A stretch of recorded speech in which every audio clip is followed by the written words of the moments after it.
bonsoir à tous. Oui, nous sommes là aujourd'hui parce que certainement vous êtes prêts à lancer votre activité en ligne. Ok?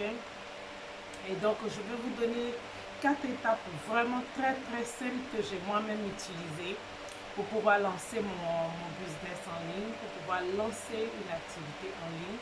Et à la suite de ces 4 étapes très simples-là, je vais vous donner un plan hebdomadaire que vous pourrez suivre sur 5 jours.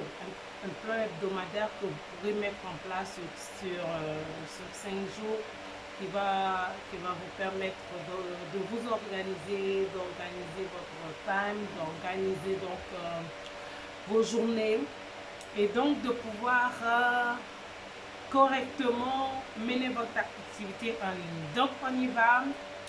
Qu'est-ce que je disais? Donc je dis que il est vraiment souvent bien plus simple de suivre le plan de quelqu'un qui a déjà eu des résultats. Moi j'ai fait pareil, je suivi le plan de mon mentor parce qu'il avait déjà eu des résultats avec ces plans-là.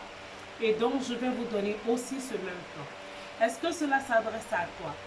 Cela s'adresse à toi, oui, si tu veux faire des formations comme moi.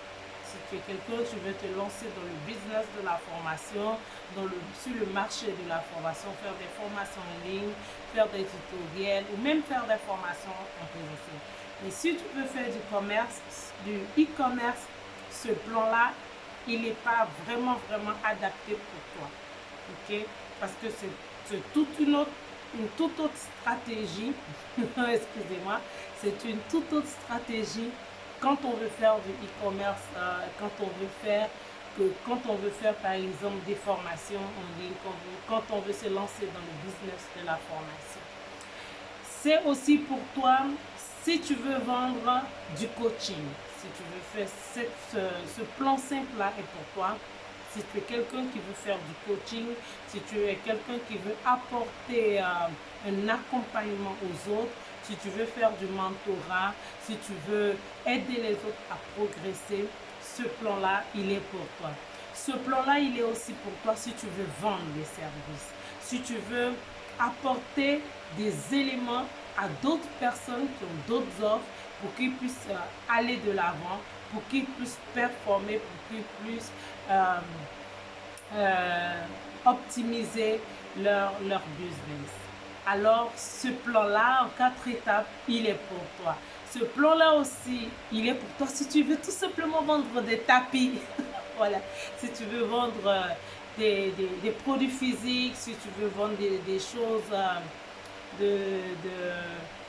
si tu veux vendre des choses un peu plus matérielles, ce plan-là n'est pas vraiment pour toi parce que il est beaucoup plus spécifique pour des gens qui veulent faire du business en ligne. Alors, si tu t'es retrouvé dans ces 3 types de personnes, c'est-à-dire quelqu'un qui veut faire des formations, quelqu'un qui veut faire du coaching ou quelqu'un qui veut vendre des services, alors ce que je vais dire, ce plan que je vais te donner tout simplement en 4 étapes, il est pour toi. Est-ce que tu es prêt pour me suivre, pour suivre ces plans-là? Alors, on y va. Donc, la première étape, c'est très simple. C'est définir à qui tu t'adresses. À qui est-ce que tu parles? Ici, donc, tu vas rentrer en introspection et comprendre ce qui te fait véritablement vibrer, ce qui peut t'emmener véritablement à avoir du ressenti. Ok? Ça n'a pas de sens et ça, je n'arrêterai jamais de le dire. Ça n'a pas de sens de se lancer dans quelque chose qui ne nous intéresse pas du tout ou qui nous intéresse à minima. Ce n'est pas possible de faire quelque chose juste pour le fun ou juste parce que d'autres l'ont fait. Est-ce que c'est un business qui cartonne? Pour cette première étape, elle est primordiale. Il faut que tu fasses quelque chose qui t'intéresse toi-même, quelque chose toi-même qui te passionne, qui te donne l'envie d'aller de l'avant, qui te donne l'envie de donner le meilleur de toi, qui te donne l'envie de foncer, de fracasser des portes et d'aller toujours en avant. Donc, il faut que déjà ce préacquis-là, il soit fait. Ok? on va également en profiter il faut évaluer tes compétences. Il faut évaluer tes compétences, il faut évaluer tes connaissances. Pour savoir à qui est-ce que tu t'adresses. Pour savoir comment parler à ces personnes, il faudrait bien que tu saches qu'est-ce que tu es capable de leur dire. Qu'est-ce que tu es capable de leur offrir? Quelles sont les compétences que tu es capable de partager avec eux? Quelles sont les connaissances que tu es capable de partager avec eux? C'est l'élément essentiel et ça va t'aider à définir, à savoir exactement à qui est-ce que tu veux parler, à qui est-ce que tu t'adresses, à qui est-ce que ton contenu est adressé. C'est donc primordial de faire cette première étape. Ce qu'il faut retenir pour cette première étape, c'est que avant toute chose, il faut que tu saches que ce que tu as à offrir peut forcément aider quelqu'un d'autre. Il ne faut pas se dire non, je ne suis pas un expert, je n'ai pas tel type de diplôme, je n'ai pas tel type de compétence. Non. Ce que tu as à offrir, ce que tu as comme compétence, ce que tu as comme connaissance peut aider quelqu'un d'autre. Peut-être que pour toi, cela te semble peu, cela te semble insignifiant, mais il y a quelqu'un quelque part qui a besoin de cette compétence-là. Il y a quelqu'un quelque part qui a besoin de cette connaissance-là. Et donc, il faut aider cette personne à pouvoir acquérir ces compétences-là. Donc, il faut tout simplement savoir comment mettre la main sur cette personne, justement, qui a besoin de ce savoir-faire que tu as. De cette personne qui a besoin de ce savoir-être que tu as. De cette personne qui a besoin de savoir faire ce que tu as. D'accord? Et donc, tu pourras procéder à une série de questions que moi-même j'ai énumérées au fil de mes nombreux coachings, au fil de différentes formations que j'ai aussi faites. Donc, j'ai énuméré une série de questions que tu pourras avoir, qui pourront t'aider donc à définir, à faire cette étape de définir à qui tu t'adresses. Donc, cette étape te permettra de connaître exactement qui sont tes clients idéaux, à qui est-ce qui a besoin de tes compétences ou de tes connaissances. Donc, si tu veux avoir ces différentes questions, tu me laisses un commentaire sous la vidéo et j'entrerai en contact avec toi pour t'envoyer ce questionnaire ou pour t'envoyer le lien pour aller sur mon site où j'ai mis gratuitement ce questionnaire dans un cours qui va te permettre donc de pouvoir franchir cette première étape. D'accord? On continue donc. Nous allons à la seconde étape. La deuxième étape, c'est que tu dois créer ton offre. Vous voyez, il ne faut pas d'abord avoir une offre avant de savoir à qui tu vends. Ça, c'est l'erreur que beaucoup d'entrepreneurs ont. Ils ont d'abord un produit, ils trouvent un produit avant de chercher à qui est-ce qu'ils vont vendre ou bien avant de savoir est-ce qu'ils ont le potentiel, est-ce qu'ils ont les caractéristiques pour vendre ça. Non, il faut d'abord définir qu'est-ce que tu sais faire, qu'est-ce que tu peux faire, qu'est-ce que tu peux apporter. Ensuite, chercher qui est-ce qui a besoin de cela que tu veux apporter, de cela que tu veux donner. D'accord? Et c'est seulement après ça que tu crées ton offre, que tu crées ton service, que tu crées ton produit que tu veux donner, que tu veux mettre à profit. D'accord? Donc, comme je le disais, maintenant, quand on sait à qui est-ce que l'on s'adresse, on doit comprendre quel est le problème auquel nous allons répondre sur ce marché. C'est-à-dire, quel est le problème que ces personnes à qui est-ce qu'on va s'adresser, qui seront donc notre cible, quel est le problème qu'ils rencontrent et quel est donc ce problème pour lequel notre expertise ou nos compétences ou nos connaissances pourront être une solution. Donc, il faut identifier exactement le problème pour lequel vous pourrez apporter une solution et savoir donc comment est-ce que vous allez formuler votre offre. Est-ce que vous allez proposer des formations? Est-ce que vous allez proposer du coaching? Est-ce que vous allez proposer un accompagnement? Est-ce que vous allez proposer une assistance tout simplement? À quel prix? C'est à cette étape que vous créez cette offre-là.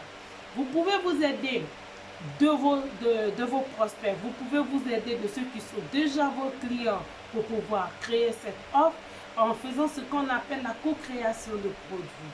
Donc, si vous venez, vous me laissez toujours un commentaire.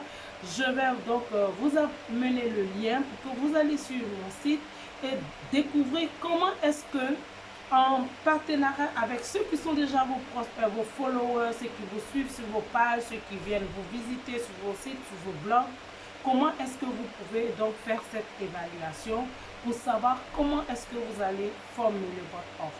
C'est une étape très importante parce que si vous formulez mal votre offre ou si vous présentez une mauvaise offre, parce que c'est l'offre que tout le monde propose, si cette offre n'est pas en adéquation avec le marché pour lequel vous avez plus de points communs, vous allez à l'échec.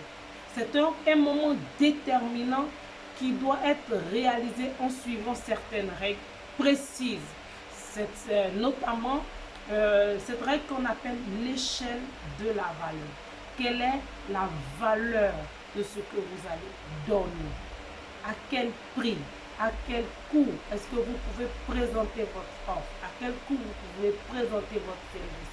Et aussi, cela répond à la règle de la ligne de l'ambition.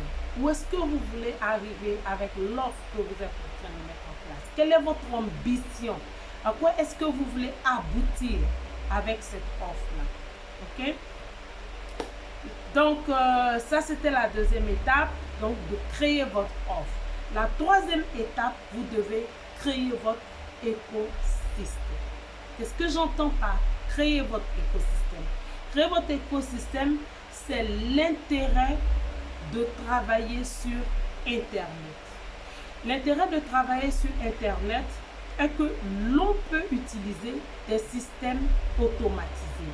L'on peut utiliser des applications, l'on peut utiliser des plugins, l'on peut utiliser des landing pages, l'on peut utiliser plein de ressources en open source ou bien des ressources payantes pour faire le travail pour vous. Et c'est ça le plus important.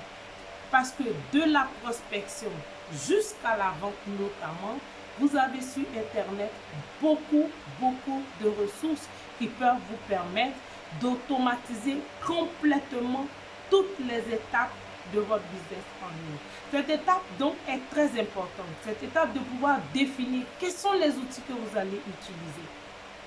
Quelles sont les applications, quelles sont les intégrations qui vont vous permettre d'asseoir votre stratégie. Quelles sont les intégrations, quelles sont les applications qui vont vous permettre d'assurer votre prospection, qui vont vous permettre de créer votre tunnel de vente, qui vont vous permettre de capter des prospects, qui vont vous permettre de garder la relation avec vos prospects. Il est très important de pouvoir créer tout ça là, de pouvoir définir, de pouvoir faire sa recherche. Les outils que vous allez utiliser pour faire vos tutos, pour faire vos vidéos, pour faire vos tunnels de vente, les outils d'emailing, les outils d'autorépondeur que vous devez utiliser, les outils de chat qui vont vous permettre d'échanger avec vos clients, que ce soit en ligne, que ce soit par mail. Les outils d'emailing, c'est tout cet écosystème-là que vous devez donc mettre en place dans la troisième étape. Cette étape, donc, est celle qui va séparer l'entrepreneur véritablement libre de l'entrepreneur qui ne l'est pas. Parce que si vous arrivez à asseoir un très bon écosystème avec des outils performants, avec des outils de pointe, avec des outils approuvés, vous deviendrez un entrepreneur libre. Parce que tout votre business sera complètement automatisé. Okay? Mais c'est souvent cette étape qui fait très peur. Parce que les gens se disent, moi je ne connais rien en informatique, moi je ne suis pas un pro en informatique, moi je ne sais pas y faire en informatique, moi c'est hard et que c'est impossible pour moi à le faire. Et donc, certains préfèrent baisser les bras. Non.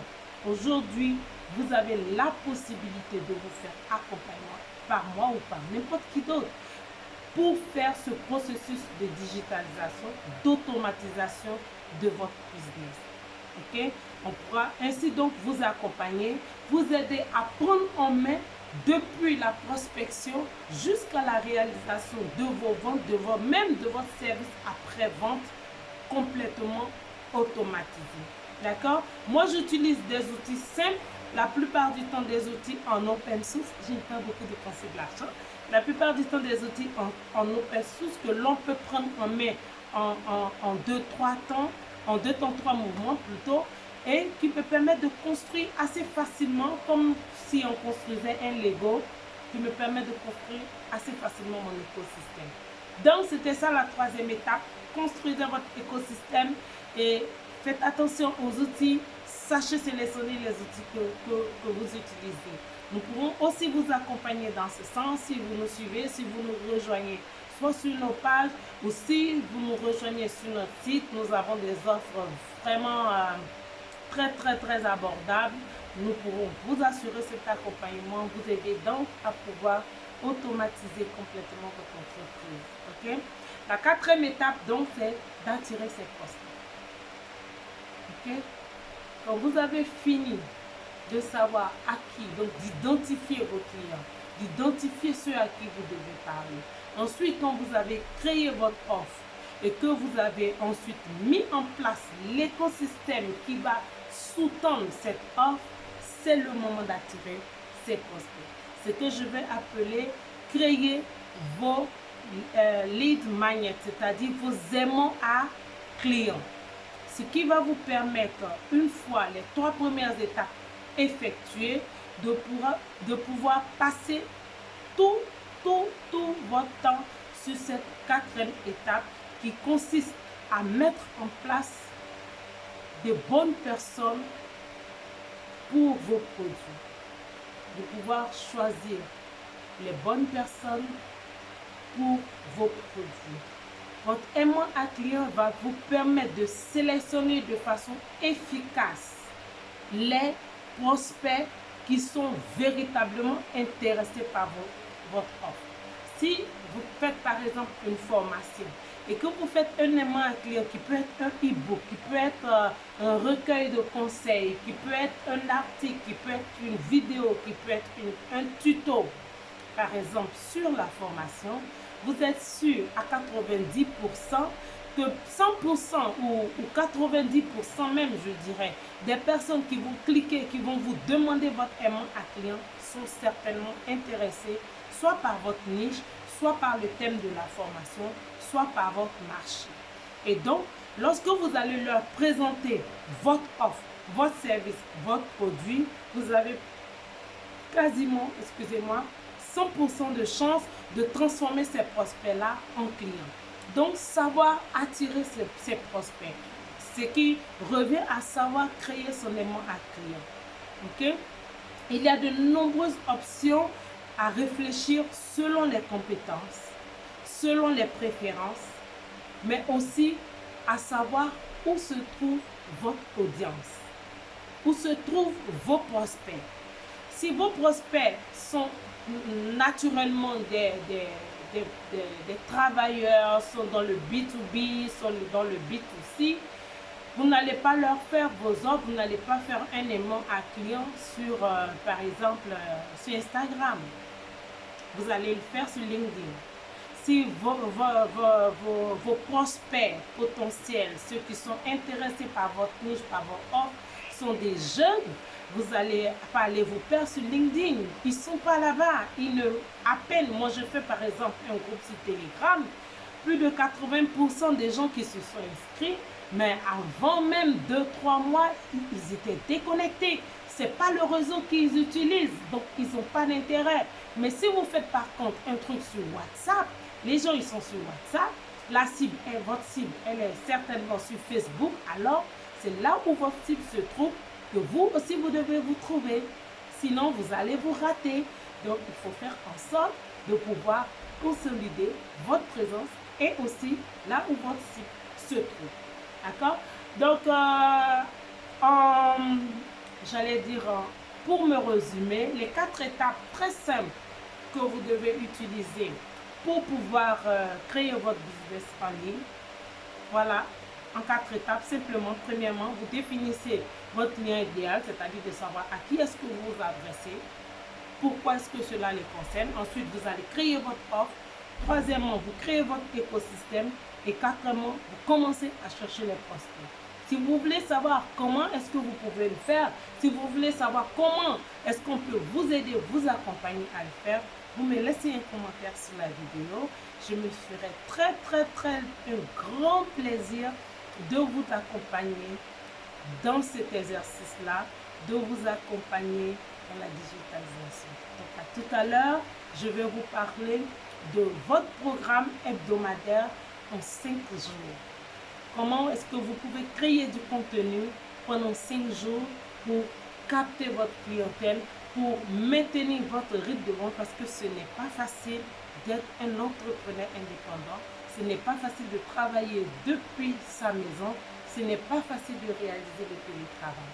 Donc, si ça vous intéresse de pouvoir avoir ces informations-là, vous me laissez aussi vos coordonnées, votre mail ou votre numéro WhatsApp et je vous enverrai l'invitation afin de pouvoir suivre cette vidéo. Je vous enverrai la vidéo pour vous montrer comment organiser votre journée facilement, comment organiser votre journée, votre semaine plutôt, comment est-ce que vous pouvez organiser votre semaine de 5 jours en télétravail. D'accord? Donc, on va se dire à tout de suite. Bye bye. J'espère que ce que je vous ai apporté comme information vous sera utile. Bye bye.